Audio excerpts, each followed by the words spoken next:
non, je vais dire en anglais, mais un truc choral, vraiment une œuvre chorale, parce que le docteur, il dit la guérison, elle est collective. Et pour moi, ce film devait être collectif.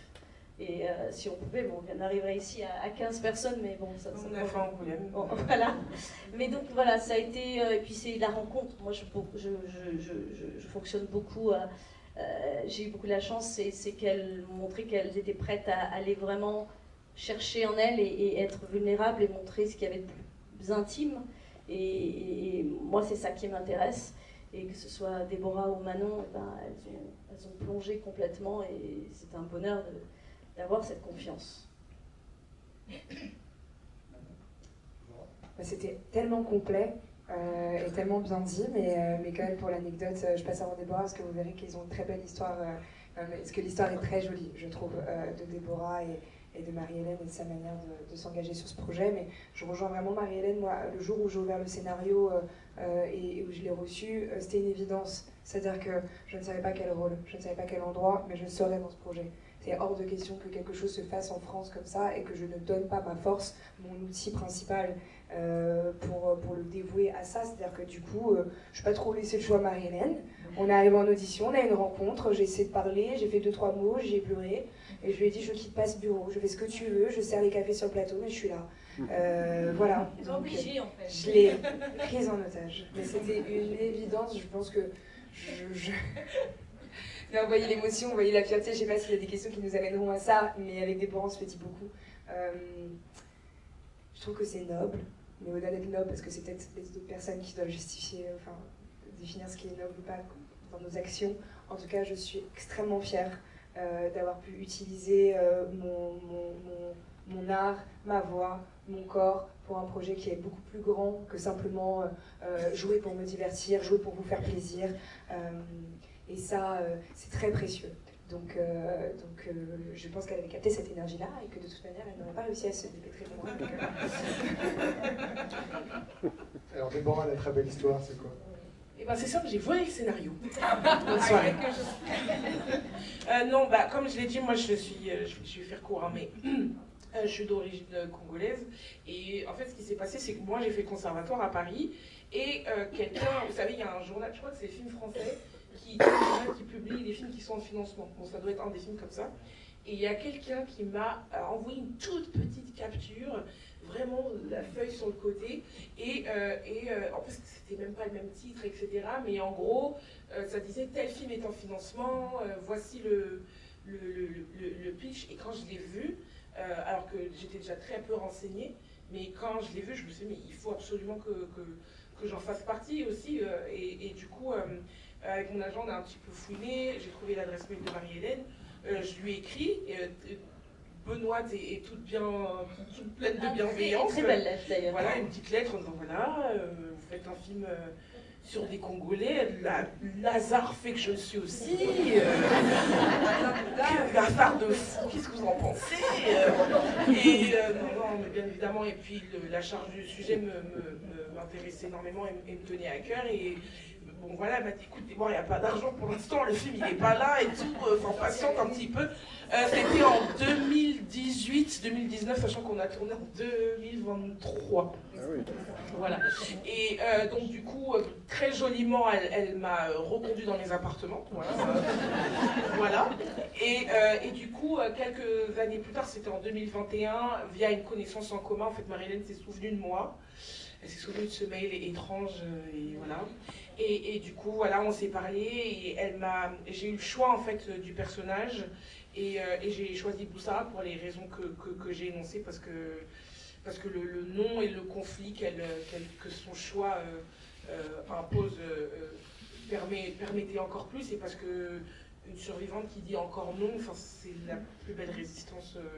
Et je fais ce métier aussi surtout pour ce genre de rôle et d'histoire. Comme l'a dit Manon et Marie-Hélène, c'est pas des films qui se font tout le temps en France, c'est pas des films dont les financeurs sont friands. J'espère que ça va changer après Luganga. Le fait qu'il y ait eu 10 ans de pénibilité, ça prouve bien que l'industrie un peu beaucoup, réticente à tout ça. Donc s'il y en a un qui se fait, on fera partie du bateau, et un bateau avec un sacré capitaine.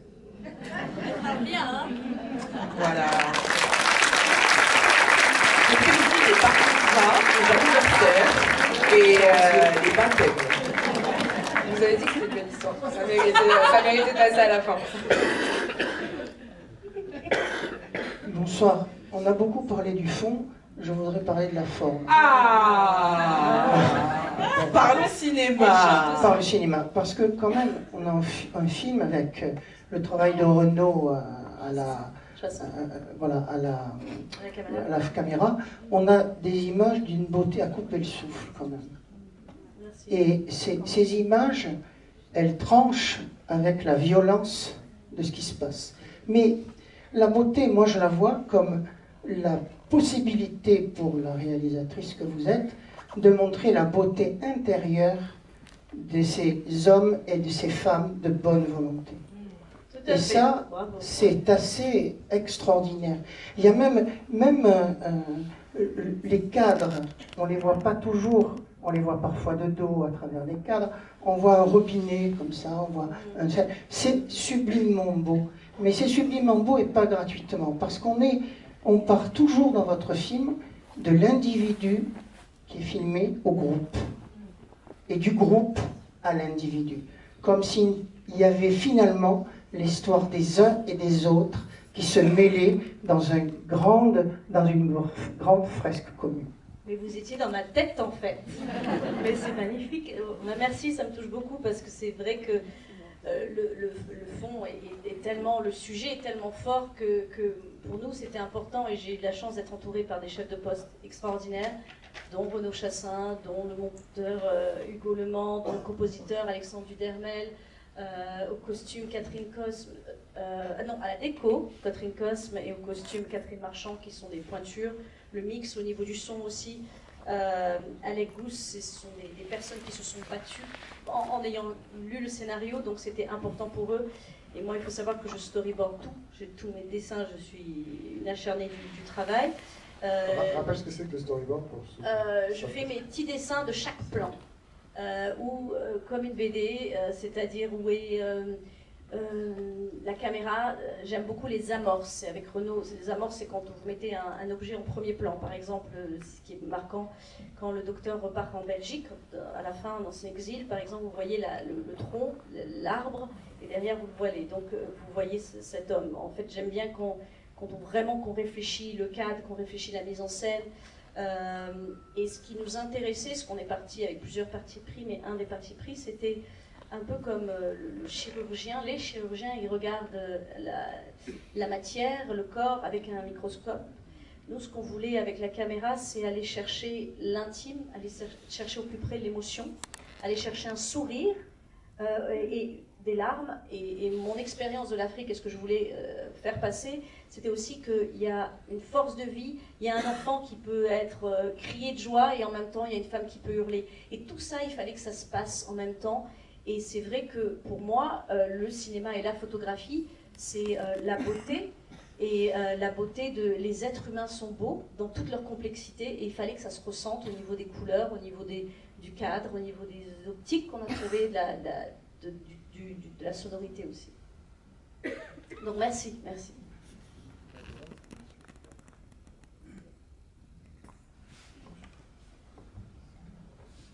Bonsoir, merci pour ce film, je pense qu'il a touché tout le monde. Alors moi, il y a deux... Bon, j'ai pas lu les bouquins, ni vu le documentaire, donc il y a une ou deux questions, puisque c'est inspiré de Frévet, mais c'est une fiction. Donc est-ce que le médecin belge Cadière, j'oublie le prénom, Guy, est-ce qu'il a réellement une fille qui est aussi chirurgienne et qui a participé et puis qui décide d'y retourner, semble-t-il, à la fin? Et donc il est en exil, à ce moment-là c'est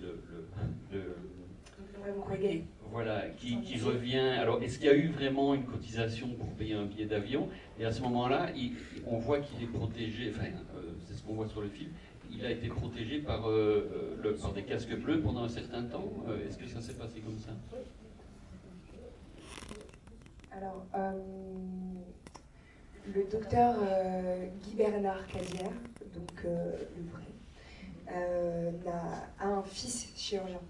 Un fils chirurgien qui a d'ailleurs travaillé avec nous sur ce projet. Il a été consultant pour toutes les scènes qui se passent au bloc opératoire.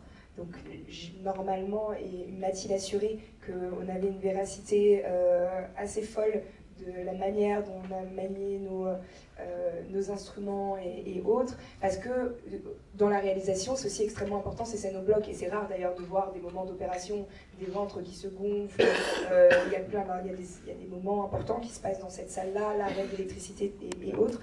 Et effectivement, Benjamin, donc le fils de Guy Bernard Cadière, s'est engagé dans cette aventure-là aussi, très naturellement, mais comme toute leur famille. Ils ont une famille, je me permets, qui est vouée à s'investir lorsqu'ils ont compris ce qui s'est passé là-bas. Donc les enfants sont métissés belges-congolais, les enfants de Guy Bernard Cadière. Et même sa mère, je me permets même la femme de Guy Bernard à ce moment-là, était anesthésiste. Et donc c'était une espèce de combat familial. Ils allaient tous les trois, notamment entourés d'une équipe évidemment beaucoup plus importante, mais ils allaient et ils ont continué le travail. Et Benjamin est souvent retourné au Congo, il va encore. Et voilà, donc cette partie existe, mais c'est un homme, et je laisse Marie-Hélène vous parler de la suite. Mais son personnage est fictif, donc toute la relation, tout ce qui est montré à l'écran, avec l'histoire avec son père, avec le reste des femmes, avec le personnage d'Antoinette, qui est cette femme à qui elle donne son collier, tout ça sont des personnages qui n'existent pas dans la réalité. Donc, votre autre question C'était par rapport au casque bleu et à l'exil du docteur. En fait, l'histoire se passe, ça s'est inspiré, les événements sont réels en 2011, et quand il est reparti en Belgique, on lui a rappelé, comme le docteur Cadière le fait, que ces femmes se sont cotisées alors qu'elles gagnent $1 par jour, et ils lui ont acheté son billet. Et c'était pas tant le fait qu'elles aient acheté son billet, c'était que ces femmes, elles ont travaillé énormément, elles ont écrit à toutes les autorités, et en fait à ce moment-là, ce qui n'est pas retranscrit dans le film, il s'est dit mais pourquoi ma vie aurait plus d'importance que celle de milliers de femmes, et il est retourné là-bas en 2011, et là bon, il est malheureusement en exil parce que la situation est d'autant plus dramatique que les milices M23 ont assiégé la ville de Bukavu, Goma, donc il est aujourd'hui par le monde, à travers le monde, en prêchant, en expliquant un peu aux plus grandes autorités la situation qui se déroule et qui est de plus en plus dramatique. Et alors le deuxième point, c'est sur la production. Vous avez dit que vous avez mis 10 ans à trouver les financements. Et alors c'est bien ça que vous avez expliqué. Ça paraît quand même étonnant vu que le personnage il est quand même connu, prix Nobel de la paix, etc. Alors est-ce qu'on trouve des financements et puis les acteurs, ou une fois qu'on a des acteurs un peu connus, ça aide à trouver les financements? Les deux en même temps, en fait. Vous avez besoin d'avoir des comédiens, vous montez des films sur des noms, et en fait un film comme ça, parce qu'il faut savoir que c'est quand même une aventure tournée, c'est un grand cast, un casting important, avec des lieux différents. On a tourné en Belgique, donc ça demande quand même une production importante, mais on avait déjà eu une première tentative de tournage qui ne s'est pas soldée, et on a dû repartir bredouille. En fait, bon, ça serait trop long à vous expliquer. Mais une fois qu'on a déposé le film, on a eu l'avance sur recette, qui est le CNC, donc le Centre National de Cinématographie. Et ça nous aide beaucoup parce que c'est un témoignage de qualité d'un scénario. Ensuite, vous avez des comédiens, mais faire un film, c'est difficile pour quiconque. Mais nous, on s'est trouvé avec, et c'est pour ça qu'on est reconnaissant à l'atelier distribution, avec un problème de distribution, parce que des gens nous disaient c'est magnifique, mais on veut bien parler du prix Nobel, mais pas des femmes violentées. Donc c'est une sorte de prisme, quoi. Oui. C'est prisme du prix Nobel, mais pas prisme de la violence. Et c'est surtout, oui, le public ne va pas s'intéresser parce que c'est difficile, même s'il y a de l'espoir. Donc c'est les choses qui ne sont pas faites, il faut des précurseurs avant que ça marche. Et le docteur Mukwege, comme Cadière, ils sont les exemples vivants de cela. Mais c'est aussi une tendance dans notre milieu de croire que le public a besoin de choses aseptisées, qu'il faut refaire les mêmes scénarios, qu'il faut refaire les mêmes films. et oublier qu'il y a un sens, une utilité à l'art. Et enfin, moi, c'est en tout cas ce que je crois, et que c'est une force immense. Par exemple, le film Blood Diamond, je ne sais pas si vous l'avez vu, a permis une législation sur la traçabilité sur l'or, a changé la donne. Et moi, je crois, je suis optimiste en dépit de beaucoup de claques qu'on a pris, je suis optimiste en me disant que d'abord, il faut la lumière, il faut un éveil, et s'il y a un sursaut, j'espère que les politiques, mais c'est le peuple, c'est nous qui avons ce pouvoir. Et en tout cas, nous, on est là pour ça, et le docteur y croit. Et le fait qu'aujourd'hui, on rentre d'Angoulême en ayant eu des salles remplies tous les jours, des standing ovations de début à la fin, et qu'on ait eu le prix du public, le prix de la jeunesse, le prix pour Isaac, alors devant beaucoup de gens qui nous disaient que le film ne marcherait pas, ça c'est une grande victoire. Après, on va pas, le distributeur il va dire bon, c'est très bien, mais il faut que les gens aillent en salle. Et ça, c'est pas, c'est bien. Ça, il faut qu'on aille au cinéma, et donc là, j'ai besoin de vous. et c'est pour ça, je vais raconter mon histoire de pansement quand même. Parce qu'on s'est dit, il y a 20-25 films qui sortent chaque semaine. On est une petite structure remplie d'énergie, et on fait les choses pour les bonnes raisons. Mais ce qui marche aujourd'hui, c'est les réseaux sociaux.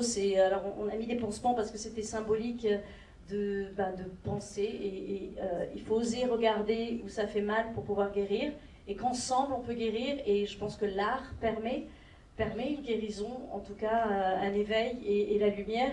Et si vous, toutes et tous, on a plein on tamponne jusqu'à 2-3 heures du matin nos pansements, et si vous toutes vous voulez jouer le jeu et en parler du film et vous prendre en photo avec ce pansement, nous ça nous aide beaucoup, quoi. Voilà. On entend ? Oui. Bonsoir et merci pour ce film. Je dois vous dire, a priori, j'étais un petit peu perplexe. Perplexe parce que j'avais entendu parler bien sûr de ça, que j'avais considéré être un petit peu trop starifié à mon goût. Je ne vous cache pas que j'avais l'impression d'une certaine récupération. Je me suis retrouvée face à certaines photos, par exemple, où François Hollande et Julie Gaillet avaient pu lui rendre visite et étaient du mauvais côté, j'allais dire du côté du gynécologue, et face à une femme atrocement mutilée. C'était quand même du voyeurisme. Maintenant, le film m'a beaucoup touchée, ça je ne le cache pas. Il y a quand même des questions que j'aurais. Première question, ce serait pour un petit peu, comment dire, cette volonté de mettre absolument en avant le bloc opératoire, dans les détails, robotisé aussi. Là, j'aimerais bien savoir pourquoi. Pour moi, quand je suis allée au bloc, en fait, à la laparoscopie, il faut savoir qu'il n'y a pas d'ouverture, on n'ouvre pas le ventre, c'est des petites incisions avec des instruments, et on voit tout sur un écran. Et moi, j'étais frappée par la valeur cinématographique, parce qu'il y avait des rideaux verts. Il y a ce corps, une fois que vous rentrez du CO2 dans le corps, vous voyez les veines rouges. Et là, vraiment, pour moi, c'était du cinéma que je voulais faire, avec des images très fortes. Et je trouve que souvent, et ça c'est vraiment mon positionnement, quand on parle de la violence, quand on parle de chirurgie, quand on parle où il y a une scène, il n'y a pas de scène d'amour dans un film, d'un coup vous voyez la femme ou l'homme qui sort du lit et il est habillé. Moi, c'est soit on affronte un sujet et on y va, soit on n'y va pas du tout. Donc pour moi, si on parle et je trouve qu'il n'y a pas oui, on voit du sang, mais c'est la vie. Justement, je m'attendais à avoir plus de sang du point de vue de l'acte sexuel et du viol que de l'opération. Pour moi, la violence, elle est émotionnelle. Oui, bien sûr. Donc à quoi ça sert pour moi déjà qu'on a du mal à sortir le film, et d'une, ça ne m'intéresse pas parce que pour moi, ça deviendrait du voyeurisme, et mettre la caméra sur quelque chose. J'ai pas envie de symboliser l'acte qui violente. J'ai envie de mettre la lumière sur la réparation, la souffrance, l'émotion d'une femme, et ensuite comment elle va vers ce parcours de lumière, de guérison. Mais en soi, voir une femme violentée, moi ce qui m'intéressait, c'était la douleur, qu'on ressente émotionnellement cette douleur. Mais j'ai une phrase que j'utilise beaucoup, qui était mon maître de théâtre, qui me disait « suggérer, c'est créer, montrer, c'est détruire ». Et pour moi, ça ne sert à rien enfin, en tout cas, ça ne m'intéresse pas, de montrer juste pour montrer. C'était pas simplement montrer l'acte sexuel, c'était montrer la souffrance physique la blessure physique. On a plus vu, voilà, pour moi, de scènes d'opération. Et j'aurais pensé que ces scènes-là auraient pu peut-être servir un peu plus, parce qu'en fin de compte, j'ai l'impression d'une certaine impunité dans le film. On ne voit pas les agresseurs, ils sont parfaitement anonymes. On ne sait pas, on sait qu'il a renoncé à tout, mais on comprend parfaitement pourquoi. Hein. Mais on ne sait pas, on parle de complicité accidentelle, on n'a pas vraiment de détails. On ne sait pas ce qu'il en est aujourd'hui. Mais ça, madame, depuis 30 ans. C'est un point de vue. Enfin, ça, c'est aussi ça le pouvoir de la fiction. Pardon, je me permets pas. Comment je pensais aussi à bien sûr sa beauté, mais aussi possiblement. Mais la fiction, le cinéma, ce qu'il offre, c'est qu'on puisse se placer d'un point de vue et qu'on puisse choisir. Marie-Hélène, elle fait pas un reportage politique. En fait, j'ai l'impression que c'est un peu ça que vous demandez.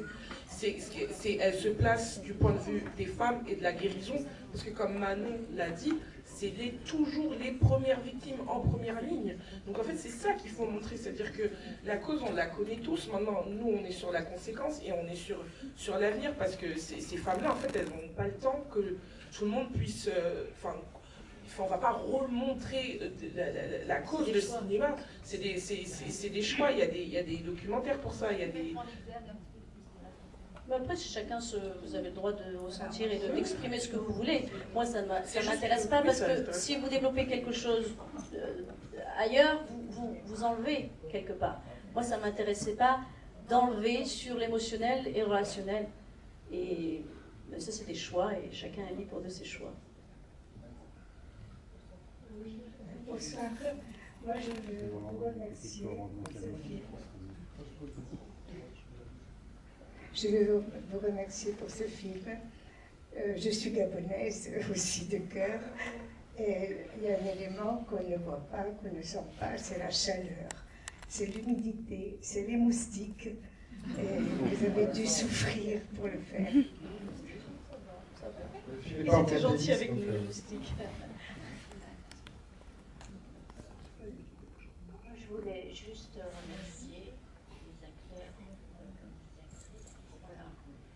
Parce que moi, je n'ai pas vu le documentaire sur le docteur qui soigne. Non, mais il n'y a pas besoin. Mais, je veux dire, il n'y a pas besoin. Vous êtes là pour... J'avais